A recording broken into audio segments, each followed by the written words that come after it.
everyone, Sarah Caracciolo here. I am a coach, an intuitive healer, and a sleep coach for mamas who are going through postpartum insomnia. I take a more holistic spiritual approach to mental health in general and to sleep. So if that is something that resonates with you, you are in the right place. So today I'm going to share 3 tips that help me heal on my own postpartum insomnia journey. So let's just dive right in. The first tip that I want to share with you is something that I wish someone would have told me. And when I was really in the depths of my postpartum insomnia, I remember a friend asking me how she could support me. And I just remember telling her to remind me that I'm not crazy and there's nothing wrong with me. So often as women, we internalize our suffering. We make it mean something bad about ourselves, that there's something wrong with us, or we're not doing it right, or we're going crazy. My first tip that I want to share with you is to remind you that there's nothing wrong with you. You have done nothing wrong. Nothing is your fault, and you are not going crazy. So to really practice love and kindness towards yourself, and to notice when you start internalizing your suffering and you make yourself wrong, know that that one isn't you. And that is somewhat of a pattern that we as women are learning to break, to stop internalizing our suffering because it's not our fault and we didn't do anything wrong. And we don't need to blame ourselves for what we're going through. That just adds so much more suffering to what we're already experiencing with postpartum insomnia, right? Like, we don't need any more added to our own suffering. Like, we don't need to add to our suffering by blaming ourselves or making ourselves wrong. So this is just a really gentle reminder to notice if that part of you starts blaming yourself or making yourself wrong for what you're going through, and know that it's just scared, and that's kind of its ammo. That's what it does to try to protect you. And that it's not true, and you've done nothing wrong. There's nothing wrong with you, and you are not to blame for what you're going through. Okay, I really believe that there's like a spiritual component to this, and for whatever reason, our souls signed up to go through really difficult experiences here on earth so that we could evolve. We could really raise our consciousness and become the people we're meant to be in this lifetime.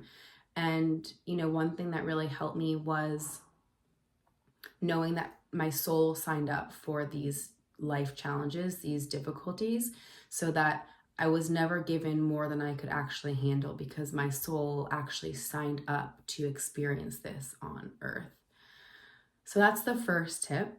The second tip is to really practice. It's called inner child healing. This is how I help my clients, as I walk them through an inner child healing exercise. And essentially, it's connecting to the part of you who is really scared. Because when we're going through postpartum insomnia, it's very scary and it can be debilitating, right?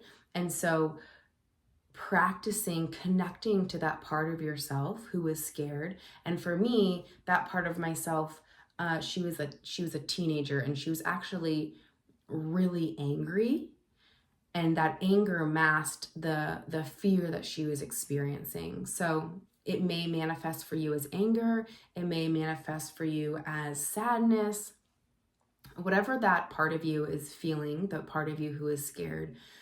Really connect to that part and allow that part to be heard. So often these parts of us who are scared, they just want to be understood.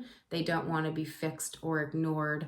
They want to be heard. And so a lot of my healing process was connecting to this part of me who is scared and letting myself hear her and understand her, and telling her that I've got her back, and to really become the mother that she didn't have growing up. So a lot of the work around inner child healing is becoming the parent or the mother who we needed growing up and we didn't have. And so now it's our opportunity to mother these parts of us who are scared. So that's my second tip, is see if you can find the loving mother within you and mother these scared parts of you.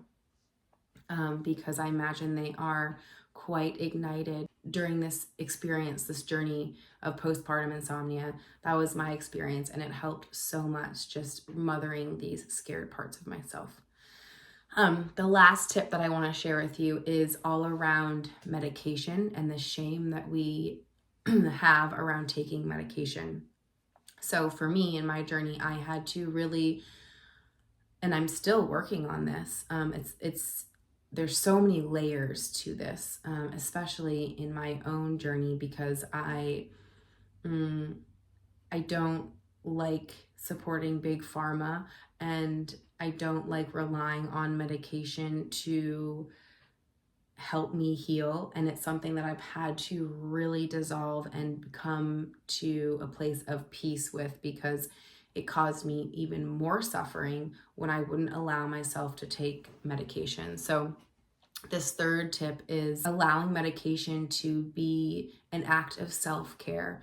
There was a time when I was beating myself up so much for taking medication to sleep that I wouldn't allow myself to take it, and it just added so much more suffering to my journey.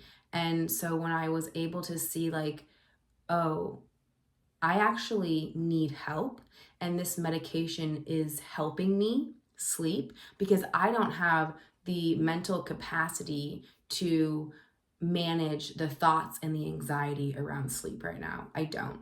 This medication is going to help me sleep so that I can just let go and not manage the anxiety and the anxiety around sleep, because it was just too much for me at some points.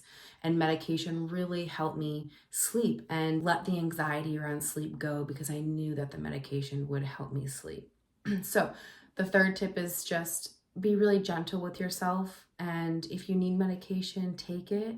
When I watched a video around taking medication as an act of self-care, that changed everything for me. I was like, yeah, I need this. A part of me really needs this, and I'm denying this part of me a medication because I think I can do it myself and I think I can push through. And a lot of my journey was softening into these places who her ammo was to push through and to, suppress her feelings and to just keep going forward. And there was no pushing through with postpartum insomnia. I had to really lean into what felt supportive in the moment. And sometimes that was medication, and letting that be okay.